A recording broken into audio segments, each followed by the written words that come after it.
Good afternoon, everyone. Welcome, welcome, welcome. Happy Thursday afternoon. Chef Will Wagner here, and I am in beautiful sunny Scottsdale, Arizona today.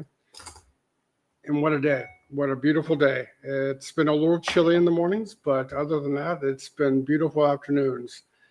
So hope everybody's doing well, and I hope you're excited about today's show. I have with me today, his name is Bradley Shepard, Dr. Bradley Shepard. He is a chiropractor, and we're going to learn a few things and have some fun. And I hope you're ready for a great conversation because here he comes. Hey, Hey, good afternoon. How are we doing? great. How are you? I'm doing well. Thanks for asking. We had a little small glitch there for a second, but we got it fixed. Here we are, and that's what's important. Absolutely. Absolutely. So, Brad, got a question for you. You bet. Explain to me what a nutritional androsin is. A nutritional endocrine Yes. modulation. So I think we're talking about the nutritional endocrine modulation. Correct. And that's a lot of big words, but really what we're doing is we're using nutrition to balance hormones. Okay. That's it in a nutshell. There are certain nutrients in foods that help produce hormones and regulate hormones, and I think that's what we're going to be talking about tonight. So I guess I should say I'm not just a chiropractor, but I'm also a certified functional medicine practitioner. So we're not going to be talking about chiropractic tonight, I'm afraid, but we're going to be talking about food, and I think that's going to be really, really a fun topic. So, what kind of imbalances can people experience without getting certain nutrients in their bodies? Oh, you name it. I mean, for example, if we need for men, for us, you and me, it's relevant to have zinc and magnesium, because without zinc and magnesium, we can't make testosterone. Okay. That makes sense. Yeah. And this goes for thyroid hormones. It goes for insulin. It goes for DHEA. It goes for all of our sex hormones. It goes for cortisol. We need nutrients in order to run. I mean, it affects our whole body. If we're not getting the right nutrients, everything can be affected, even our brain. How does the brain be affected by that? Well, the brain runs on glucose. Okay. Now, we don't have to worry much about glucose because we get enough of it in our diet every day. Okay, glucose is basically sugar. Your brain runs on sugar, but the neurotransmitters, these are chemicals in the brain, and you may have heard of some of them like dopamine, and these neurotransmitters require nutrients to run and work and be built as well. Got it. So, how does your lifestyle factor into all of this? I think, in my opinion, it's of the utmost importance. Okay. Now, having said that, our bodies are very, very resilient. You can go a long, long time without the proper lifestyle, without the proper nutrition. Now, it might not be quality, but it will be a long, long time.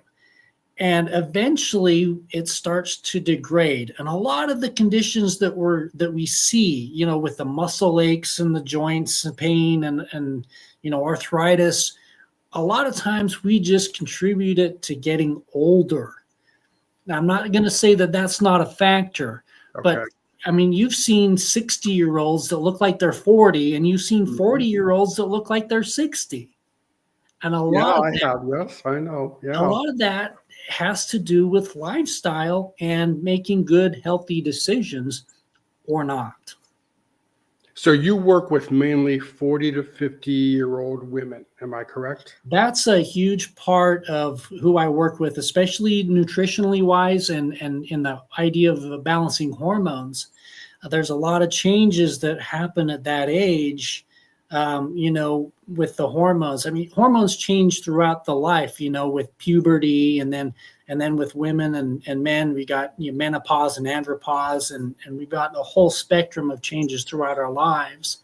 But 40s and 50s, and I'm getting into that age myself, so I'm experiencing some of the things that I'm talking to my patients about or my clients about, and so I'm living it too. Now, honestly, I don't experience it to the extent that they do because I've always eaten healthy. My growing up, we would eat vegetables right from the garden, and Wow. we would get the farm fresh eggs, and so we really lived a lifestyle that I think has really contributed to my health and longevity and my quality of life ever since I was little. And so I'm really not facing a lot of the problems that my peers and my clients are. So what kind of problems do you see that are pretty common throughout the whole, from person to person to person? What kind of the same common problems are you seeing? Well, as a chiropractor, everyone comes in because they have some sort of a pain, and it's usually going to be a muscle or a joint. But there's other symptoms that are associated with that joint pain, with the muscle aches, with the neuropathies that kind of led me to, okay, there's something else going on that is different than what I'm used to working with. I expect my patients that have actual musculoskeletal problems to respond in a certain way. And I noticed that a lot of these wouldn't. So I started, I have to start investigating. A good doctor is going to be a good detective, right? Yes. So we're investigating, and a lot of it came down to hormone imbalances, nutritional imbalances, because not only were they having the pains, but they were having the fatigue. They had low energy. Their hair was starting to get thin, Okay. and brittle, and all of that kind of leads toward hormone imbalances. So am I correct in this to say that some of the hormone imbalances are the same between men and women? Yes. Okay. Yes. So we basically suffer some of the same consequences. Absolutely. Okay. Absolutely. Now, it seems like, however, that the women are more prone to these imbalances. For some reason, for one reason or another, I see it more in women.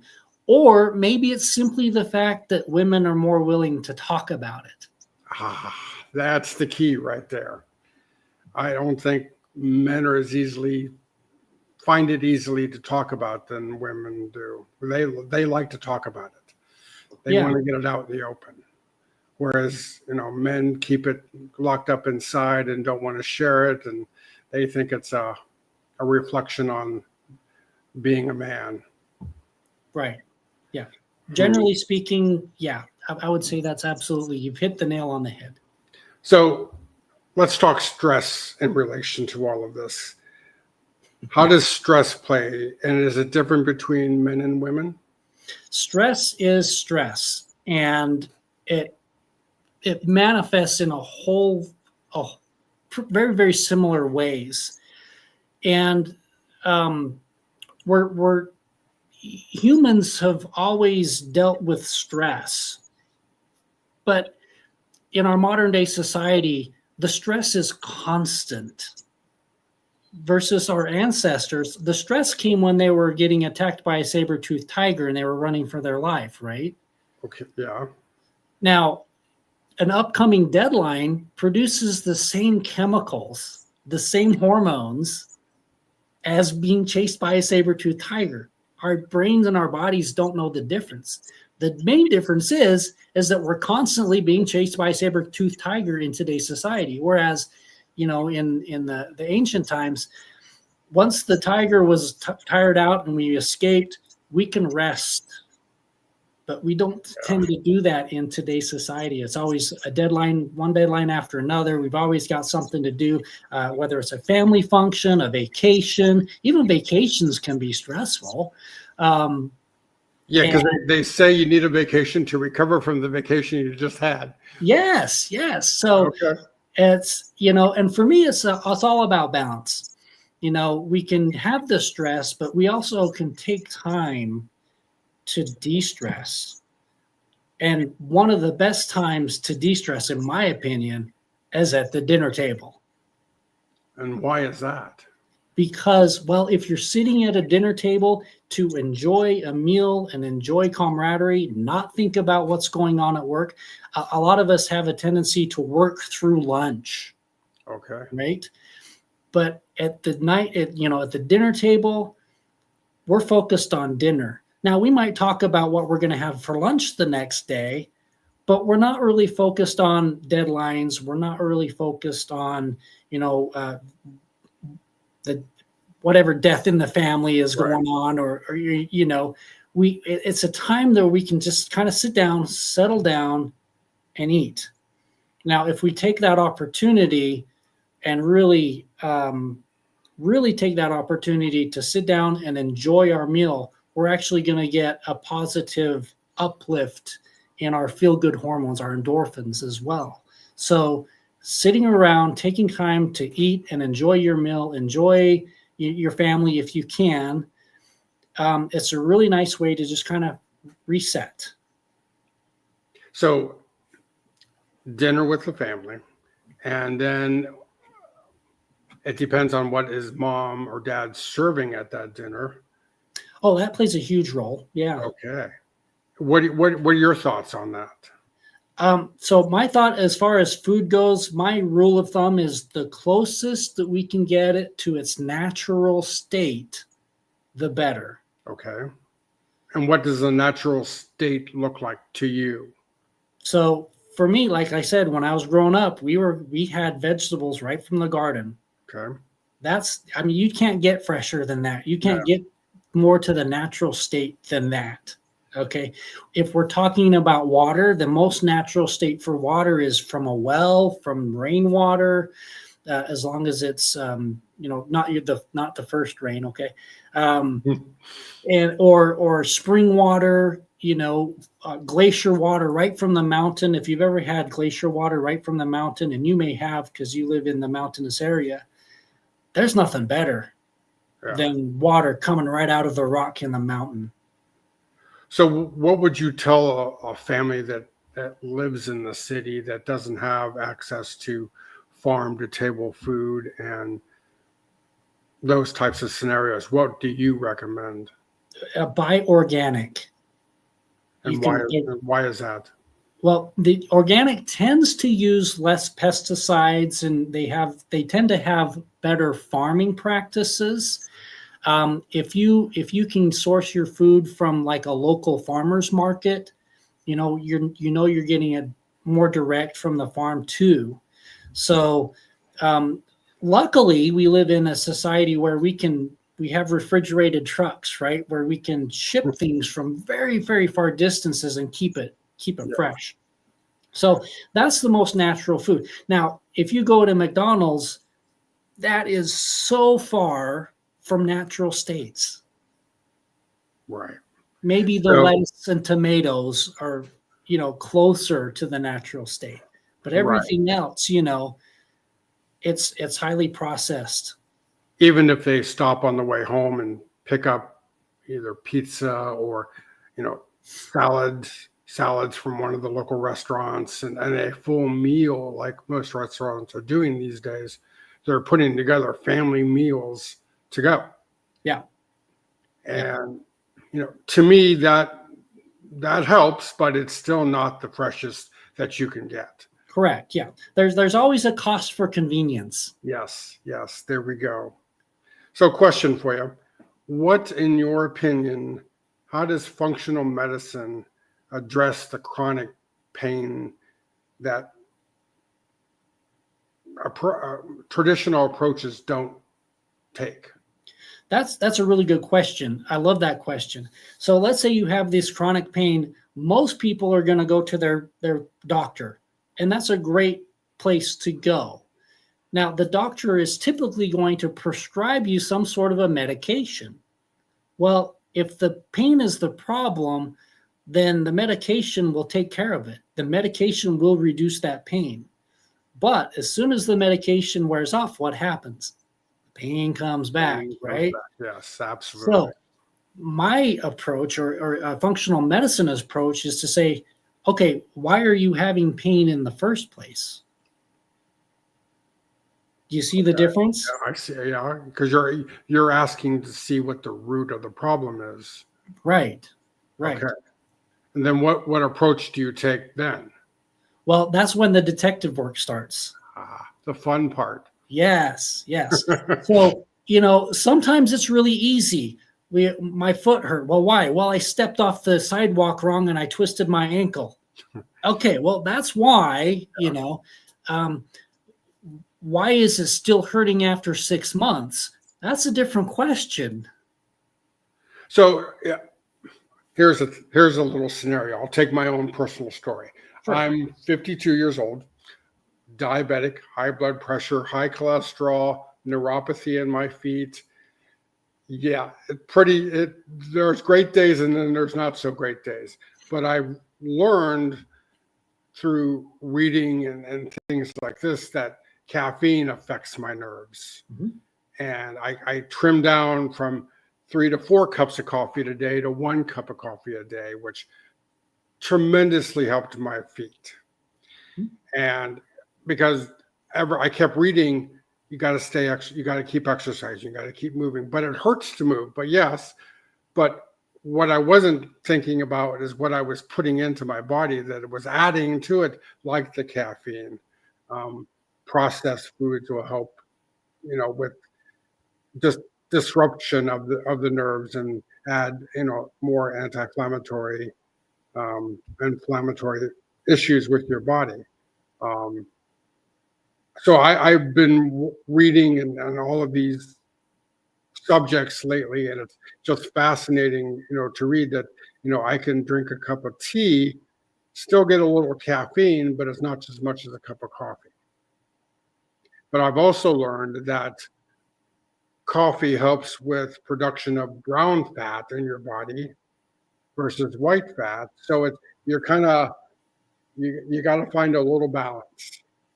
Yeah, I think you've hit the nail on the head with the balance. So what are some of your things that you go through on a daily basis in your own life and your own family? What are you a coffee drinker or are you a tea drinker, or what do those types of things look like? I don't drink a lot of tea or coffee. I don't like coffee. I've never have liked coffee, so that's not really been an issue for me. Okay. So the first thing I do is I drink a glass of water in the morning. That's my energy drink. If you think about it, I do mostly water. I do a few shakes and things like that. I do like a tea every once in a while. Usually it's more of an herbal tea. I take my supplements in the morning, plenty of whole food supplements that are actually made out of food, which is not usually what you get in the store. And then, make sure that I cook a lot of meals at home. I don't eat out a lot. And so, it does take a little bit of preparation and planning and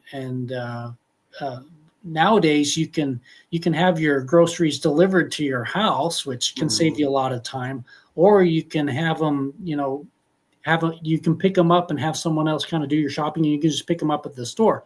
And so those are some options for me that save me a lot of time, that gives me that extra time to actually prepare a meal. So Brad, how does somebody find the best supplement other than walking down to Walgreens and picking it off the shelf? The best way is to ask a healthcare professional, just like what you're doing right now. Okay.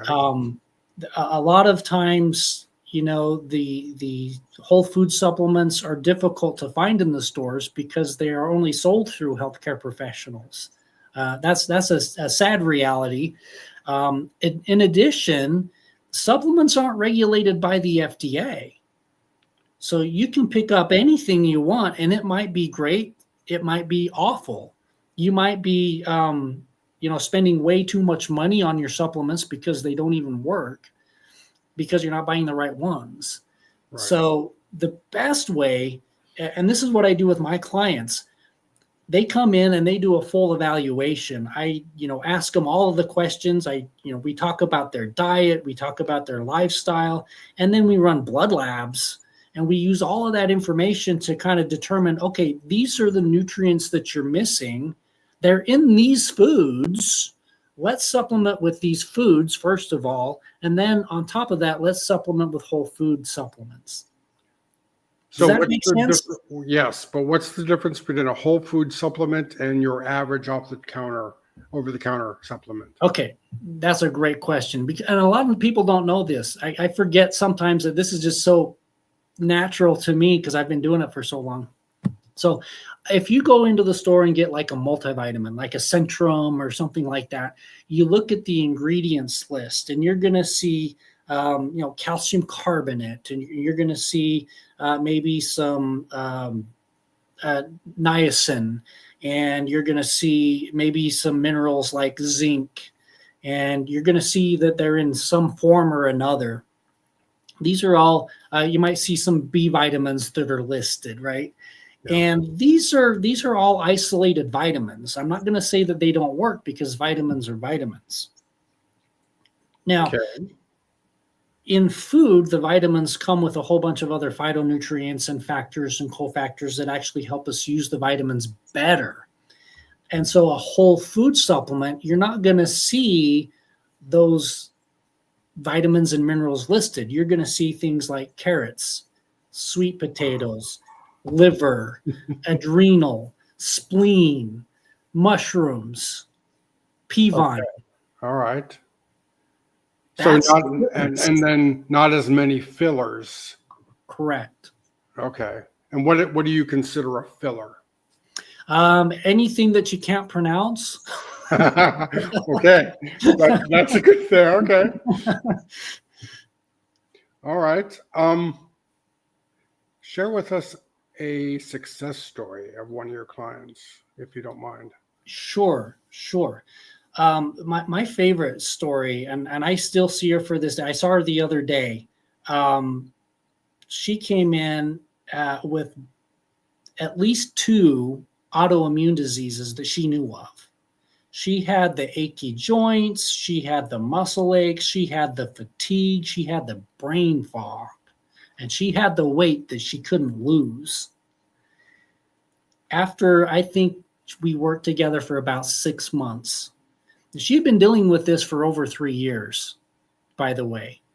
After about 6 months, there came that day where she came into the office, and I just looked at her and I remembered how she looked when she first came in, and she was glowing. She had the energy. She had that brightness, that twinkle in her eye. Mm-hmm. She had the energy. She was happy and bubbly. And she says, you know what? I've even lost 15 pounds. Wow. That wasn't our goal in the first place. That was just a happy side effect. But she was sleeping better at the night. She still occasionally, admittedly, did have some flare-ups, but the flare-ups weren't coming nearly as often, and they weren't nearly as bad. She could deal with them. And even just yesterday, she says, you know what? I'm the fun grandma again. Okay. That's a big deal. That is a big deal. Nice. Very nice. So, turmeric. Love it. Tell me your opinion on turmeric, because I hear good and bad things. So, again, it kind of depends on the source, but turmeric is a really nice. It's an herb. It's considered an herb. It's great for cooking. It's got a really nice flavor, especially if you're cooking it with chicken or something like that. Turmeric it can help regulate inflammation. Now, the difference between like taking an anti-inflammatory versus regulating inflammation is an anti-inflammatory will tend to shut it down. It works kind of against your body's natural processes. We need inflammation. Without inflammation, we would die. But we just need it in small amounts. So the anti-inflammatories, their goal is to shut it all down. Whereas turmeric or some sort of other adaptogenic herb, it's to regulate it, to balance it out. And so turmeric, it's a safe thing. There are some studies that show that it has some really good short-term anti-inflammatory benefits, less long-term anti-inflammatory benefits, but it's still safe. So you used the term Anti-inflammatory, yeah. Right, but there were, interesting. Yeah, an anti-inflammatory shuts down inflammation in the body. Inflammation is very often associated with pain and swelling. So why does the body need inflammation? We need inflammation because it's part of the repair process. Okay. And it is also part of our immune defense system. Wow. Okay. Yeah. So let's say you sprain your ankle, right? Without inflammation, that ankle will not heal. It's forever broken, or forever sprained. Right. If you cut yourself without inflammation, that cut's not going to close up and scar up. That's all part of the inflammation process. So it's very, very important for us. But wow. It's made out to be a bad guy because it causes pain as well. So not all pain is chronic pain. No. Define chronic pain for us. Yeah. Chronic pain simply means it's been around for a long time. Any condition that's chronic usually is longer than about 3 weeks. After you have a problem for more than about 3 weeks, it's chronic. Now, in the medical field, we kind of divide things up into acute, subacute, and chronic. But that just has to do with how long the pain has been there. If it's acute, it's not been there for very long. Subacute, it's been there, between acute and chronic, and then chronic it's a long-term process. So many people that suffer from chronic pain suffer for years, right? Decades even.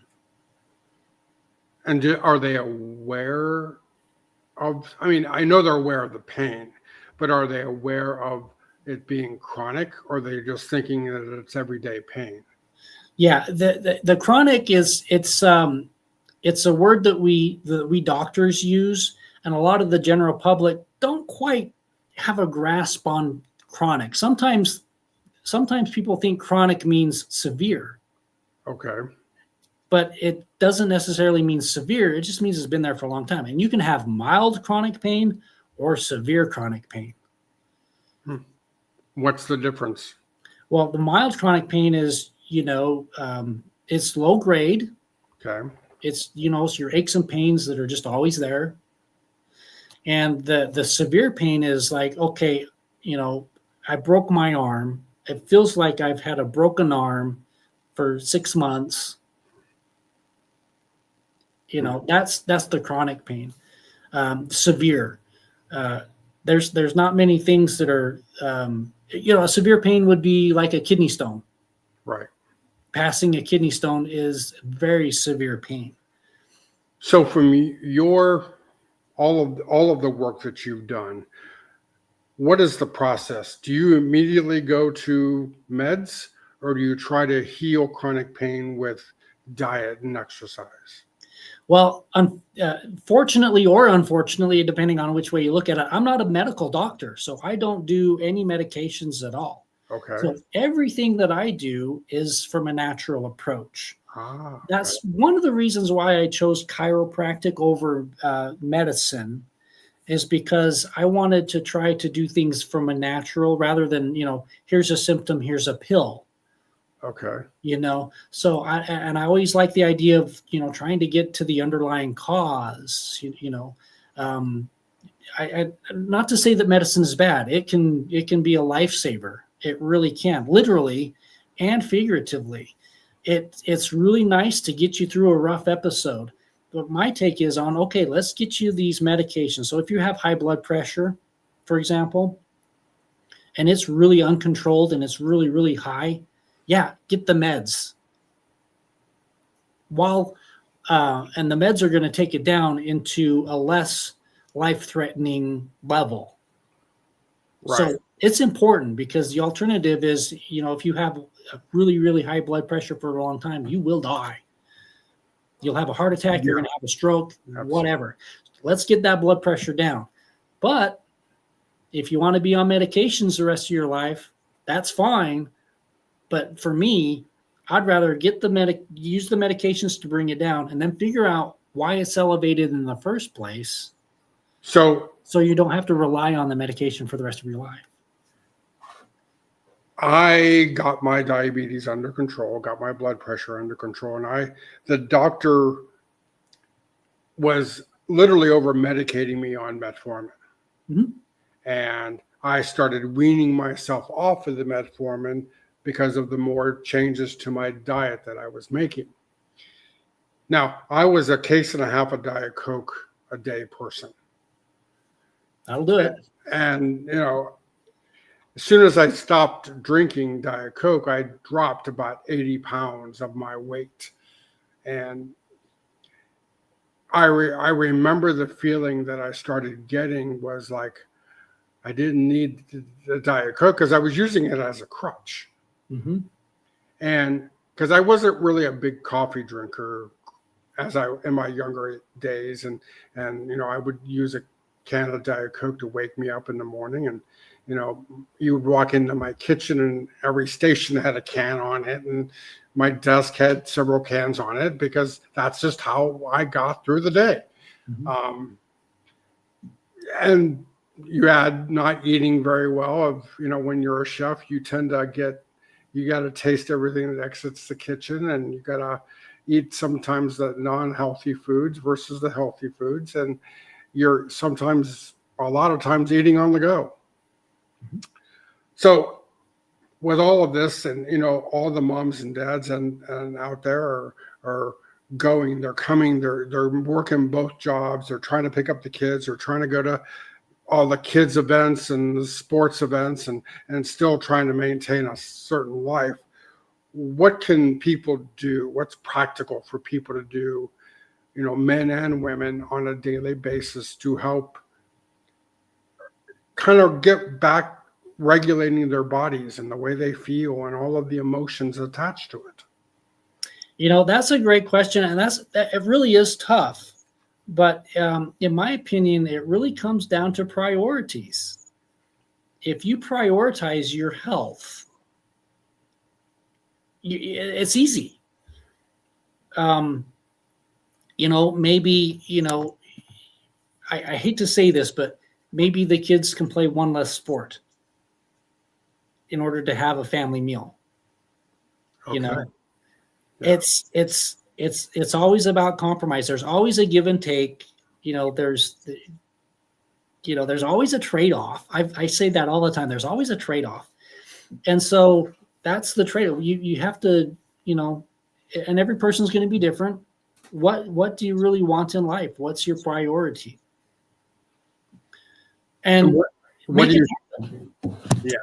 do you think are keeping them from making those priorities? As I think especially for the mothers, in my opinion, what I see is they're so focused on everyone else that they forget about themselves.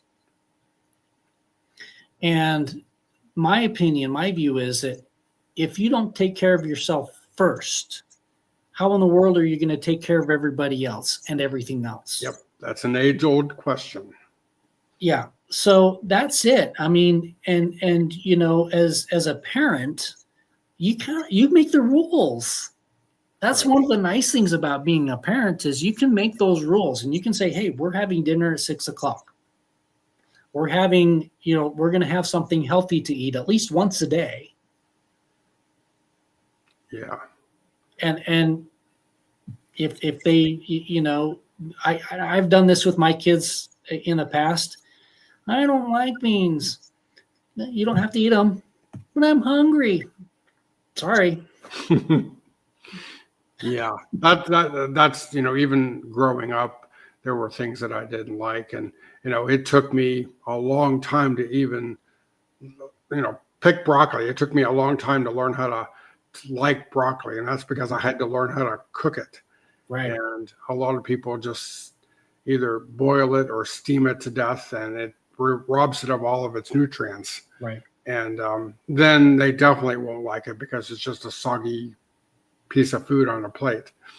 And I think a lot of people personally think they need to learn how to cook food correctly in order to keep the nutrients in there and keep those going, and to educate ourselves and educate our families on the right way of cooking and eating healthy and grocery shopping and all of these things, because to me they're generational.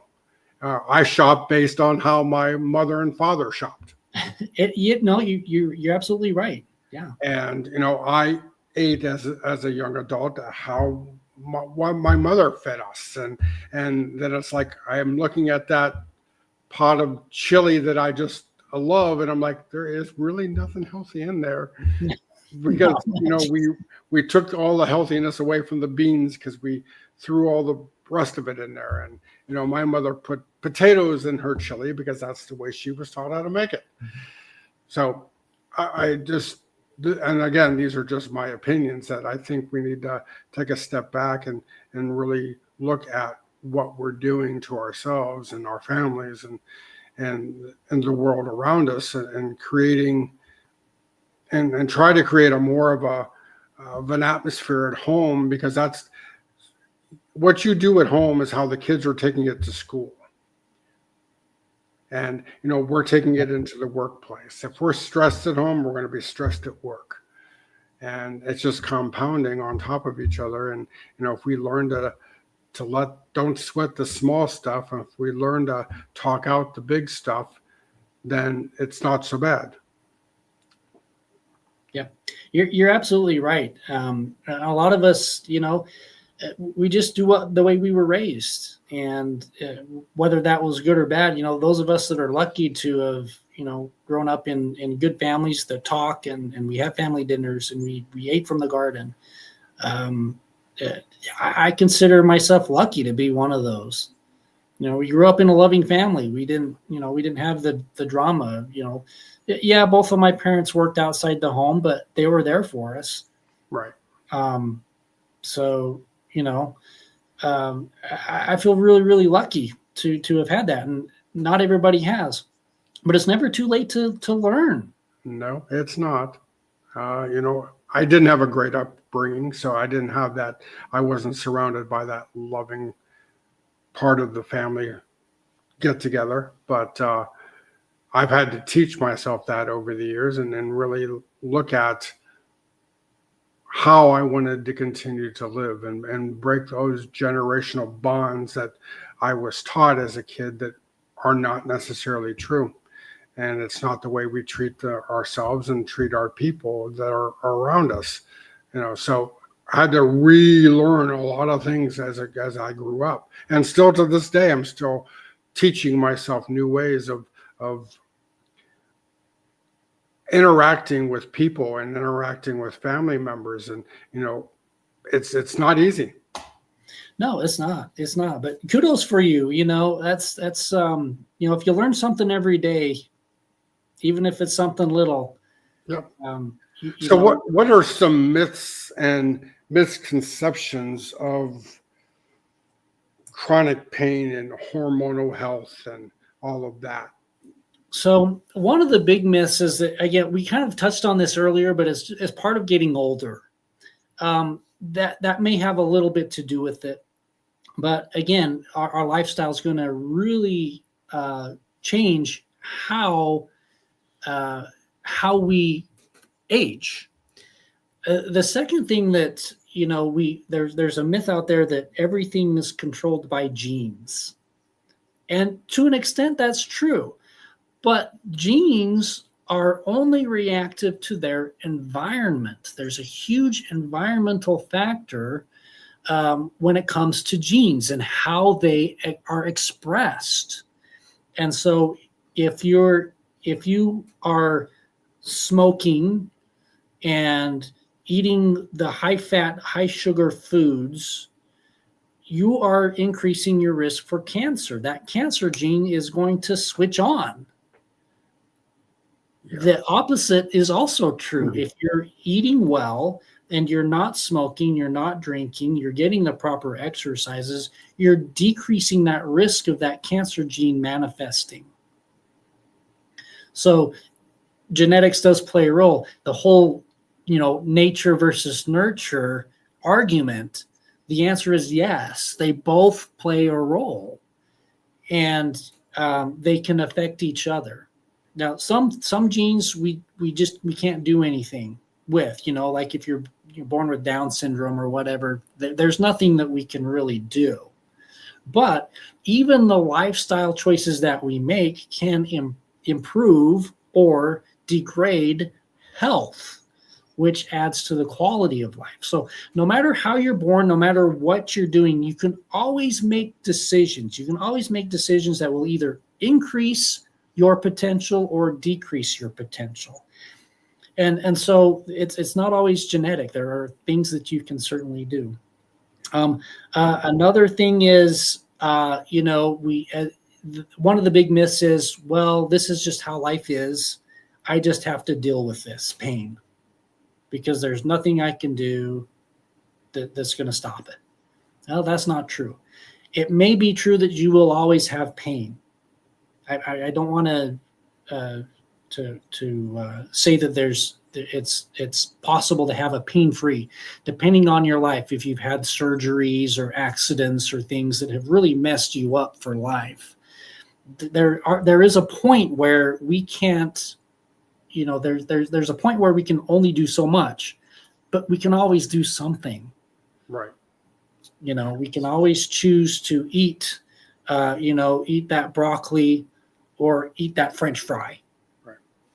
So a chiropractic problem or a question for you. How does chiropractic medicine and nutritional medicine play a role together? Okay. So this is, I think you're going to find this interesting. I think it was very interesting. And unfortunately, I didn't learn this until many, many years into practice. But there's a condition called frozen shoulder. I don't know if you've ever heard of it. I have, yes. It's a very painful condition that affects the shoulder. And sometimes it's due to an injury. Right. Other times it just seems to pop up and you don't know why. Well, it turns out, after I've been actually studying this, thyroid dysfunctions, if you have specifically hypothyroidism, there is a 30% chance that you will develop frozen shoulder.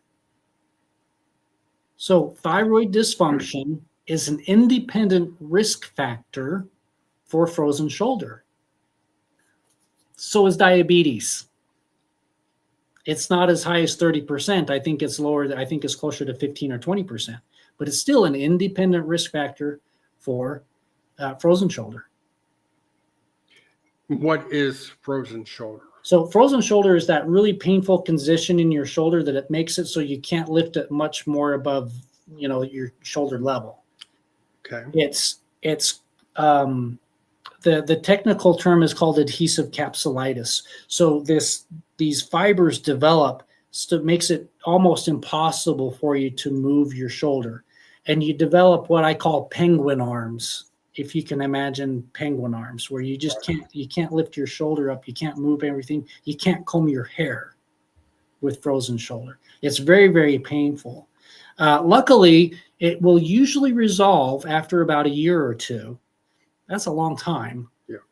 And as far as chiropractically speaking, if we treat the thyroid plus the shoulder, we're going to get much greater results. We're going to get through that process a lot faster than if we don't address the thyroid at all. So how does chiropractic care play a part in that? So chiropractic is all about the joints. The idea of chiropractic is to get those joints moving. Okay. So if you have a shoulder that's not moving, as a chiropractor, I want to get that shoulder moving, but I want to get it moving properly. Right. Okay. So a lot of times, one of the biggest things that people come in is for low back pain. Low back pain, chiropractor, right? They just go to bed together like peanut butter and jelly, right? Yeah, because that's what happens when I think about a chiropractor. I think I'm cracking my bones and putting me on a table, and yeah. So if you have a true musculoskeletal problem that's causing your low back pain, great. Yeah, chiropractic will work. But what if the low back pain is caused by a deficiency of B12? Okay. All of the chiropractic treatment in the world isn't going to take care of it. Right. Not until you supplement with the B12. All right. Then the back pain goes away.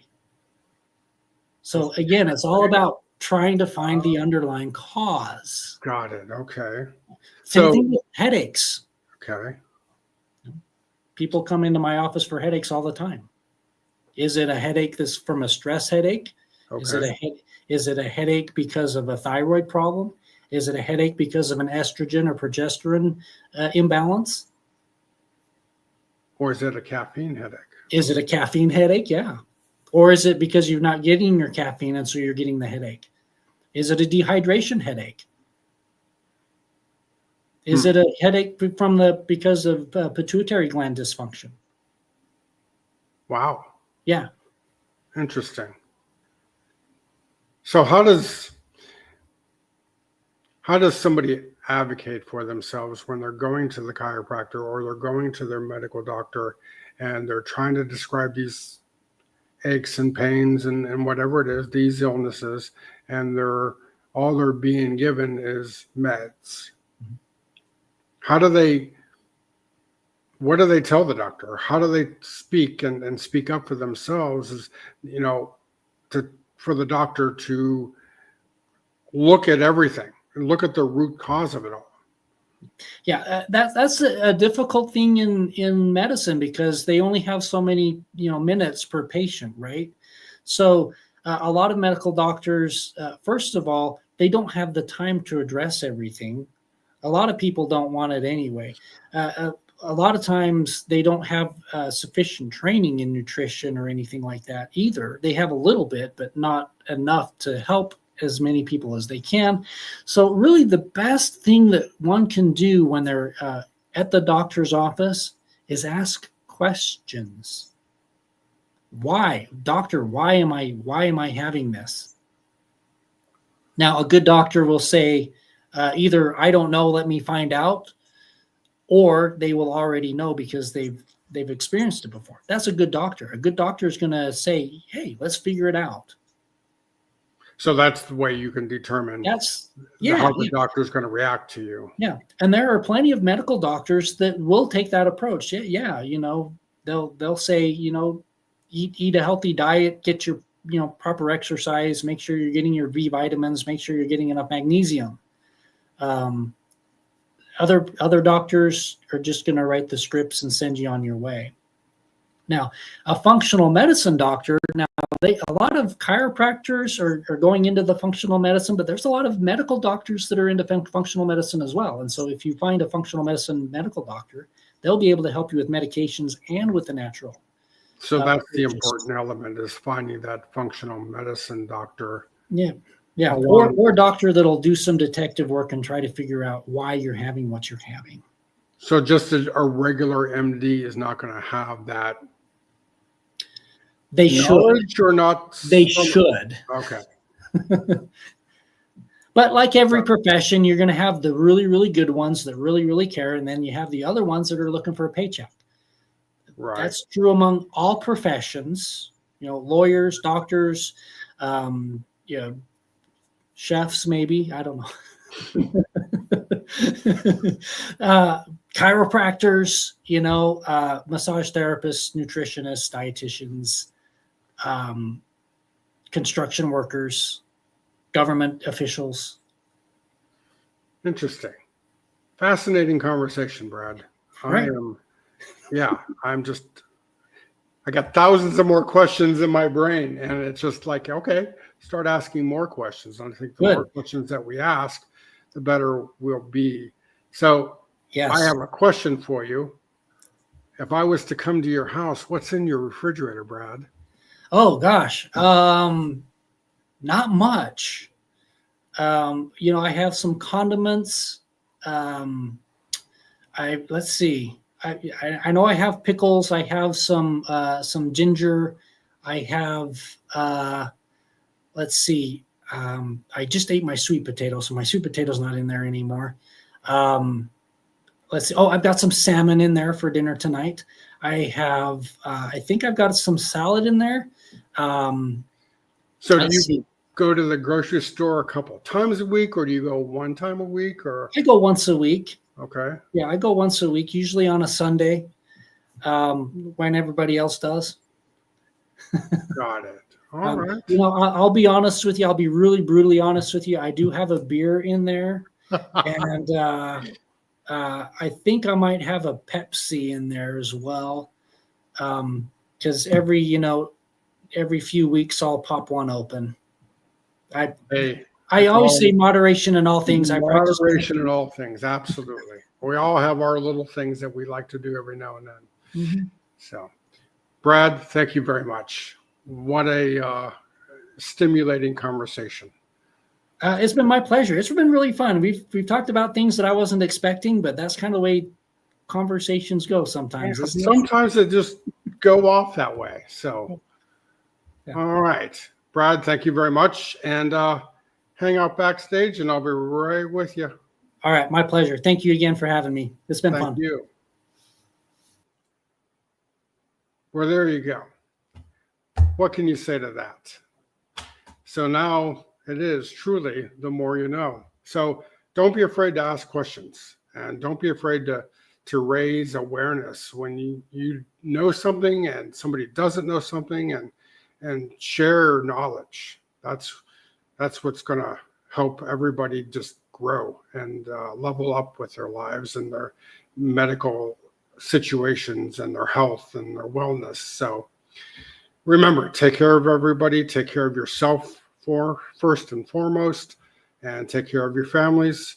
And we look forward to seeing you next week for another exciting episode. So stay tuned, and I wish everybody a great Thursday evening and a great weekend, and we'll talk later. Good night.